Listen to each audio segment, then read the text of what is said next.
El Paso. I took 6 Xanax and I was lit. I'm good. I'm not sick. I'm gonna see y'all tonight. The Pink Phantom. The full story of Lil Peep. The architecture of an outsider. Before the face tattoos. Before the millions of monthly listeners. And before the world knew the name Lil Peep, there was just Gustav Elijah Åhr. He was a kid from Long Beach, New York, living in a world that felt just a little bit too small for the way he felt. To understand Peep, you have to understand the isolation of the digital age.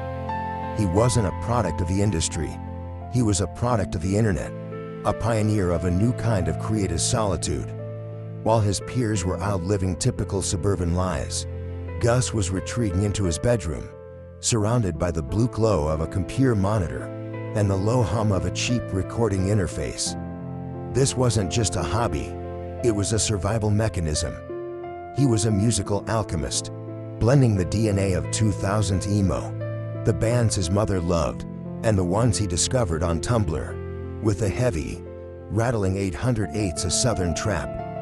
He called it schemapos in those early days. The music was raw, unpolished, and intensely intimate.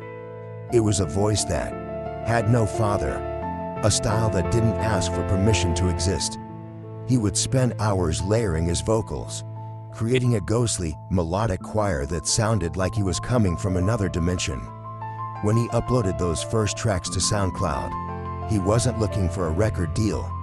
He was sending out a distress signal to anyone else who felt invisible. And to his surprise, the world signaled back in a way no one could have predicted. The GothBoiClique and the underground shift. By 2016, that quiet signal had become a roar. Gus made the leap from Long Island to Los Angeles, a city that both fed his creativity and began to drain his spirit. It was here that he joined GothBoiClique, or GBC. This wasn't just a rap collective, it was a digital subculture made flesh. They were the Hellboys, the kids in the back of the show with black fingernails, pink hair, and thrift store fur coats. This era was the glitch in the matrix for modern music. Peep was taking the aesthetics of 90s grunge and 2000s pop-punk and injecting them with a modern, digital soul. If you look at the Hellboy mixtape, you see a masterclass in genre blurring. He was sampling bands like Undrove, Brand New, and the Postal Service, turning the sounds of mid-2000s heartbreak into 2016 underground anthems. He became a magnet for the misunderstood. People weren't just fans. They were devotees who saw their own vulnerability reflected in his face tattoos and his lyrics. He was the first true rock star of the post-genre era. He didn't care if the critics called it rap, or emo, or pop. He only cared if the frequency was honest. He was building an empire out of sadness, and for a moment, it felt like the underground was finally going to win. The gutter and the penthouse.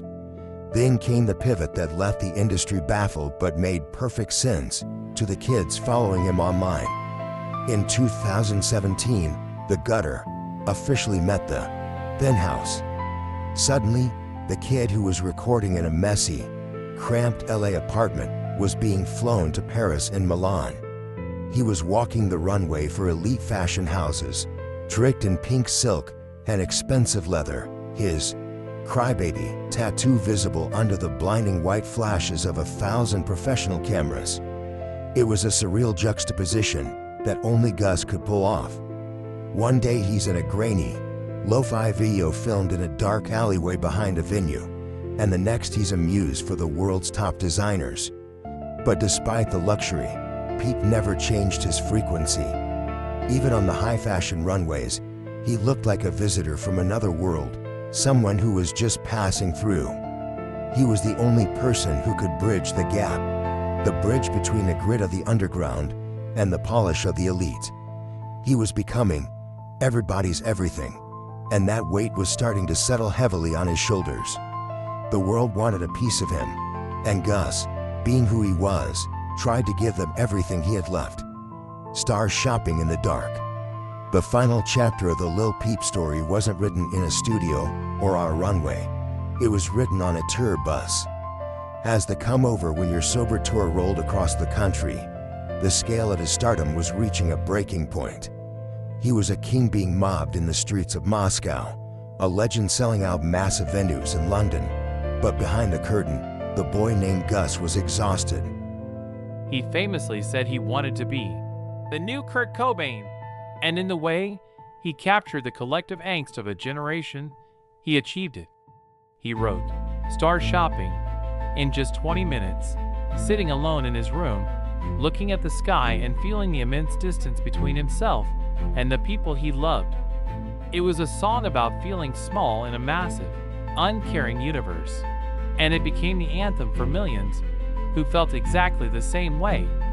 On November 15, 2017, just 2 days after his 21st birthday, the music abruptly stopped. In a quiet, tragic moment on a tour bus in Tucson, Arizona, the Pink Phantom vanished. The world didn't just lose a rapper that night. It lost a pioneer who was only just beginning to discover the true power of his own voice. The eternal glow. We lost Gus that day, but his DNA is now a permanent part of the musical landscape. You'll hear his influence in every melodic rap verse on the radio and every guitar-heavy trap beat on the charts. But his real legacy isn't in the numbers, it's in the culture. You see him in every kid who feels brave enough to be vulnerable on the internet, and every artist who refuses to be put into a box. He was a son, a poet, a fugitive of the mainstream, and a rock star for the digital age. He was the Hellboy who taught an entire generation that our scars and our sadness are what make us beautiful. He proved that even in the darkest room, you can still find a way to shine. Rest in peace, Gus. The stars are still shining for you.